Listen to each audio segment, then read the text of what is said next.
This was the Santa Maria. It was a NATO, which means a ship. It was very big and slow. It was not able to go near the coastline, but it could carry a lot of cargo. It could stand up to bad weather, which you will see in a little bit. It weighed to 200 to 600 tons. It ran aground and had to be abandoned later. It had a 52-man crew. Now here's the Pinta. The Pinta was a caravel with an 18-man crew. It had little cargo space and it was able to explore shallow bays and rivers. It weighed almost 70 tons and it was the fastest of the three ships. And like narrator once said, here's this bad storm. Now again, this is a Santa Maria, running through some bad weather as you see now.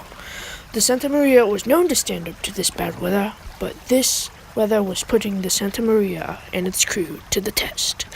The Santa Maria had a 52-man crew, which I told you earlier, but these men were struggling in this storm. This storm was a very violent storm and was the one known to run the Santa Maria aground and had to be abandoned. As we see here, it might be the one. Let's take a look.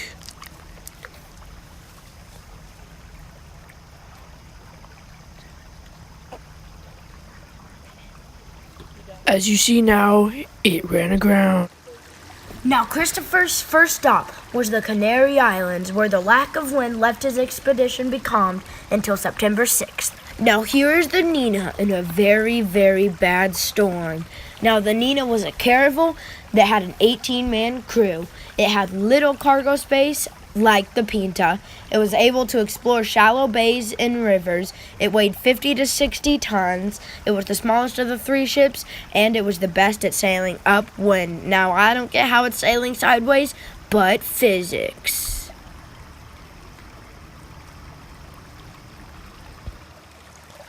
Here we see the Pinta sailing along with the Nina. Sadly, the Santa Maria ran aground, but most of the crew did survive, but some did die. But the surviving crew members were evenly distributed amongst the two ships, the Pinta and the Nina. Now, the Pinta was a little bit, what would you say, overcrewed. Now, the Pinta was sailing along in stormy weather like this. Once underway, Columbus benefited from calm seas and steady winds that pushed him steadily westward. Columbus had discovered the southern trades that in the future would fuel the sailing ships carrying goods to the New World. Now here we see the Pinta sailing in some more stormy weather downstream. The Pinta has been standing up to this, but I don't know about this weather. It's been pretty hot. But the trip was longer than expected. To calm his crew's apprehensions, Columbus kept two sets of logs, one showing the true distance traveled each day and one showing a lesser distance.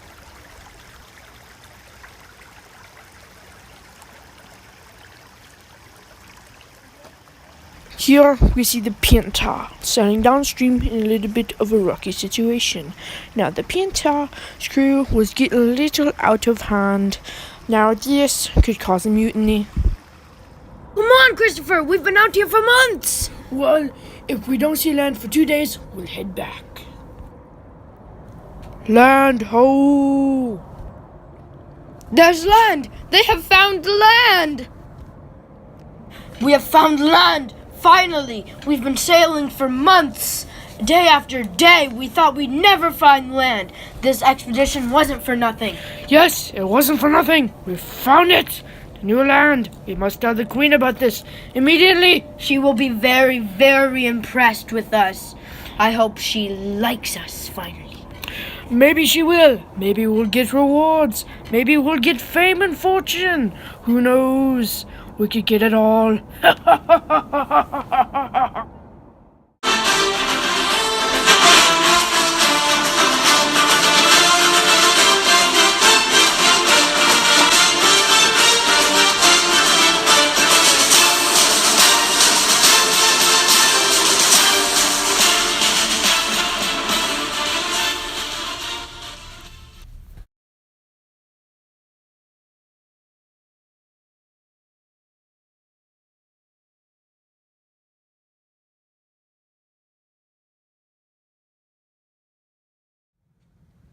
In 1451, a boy named Christopher Columbus was born.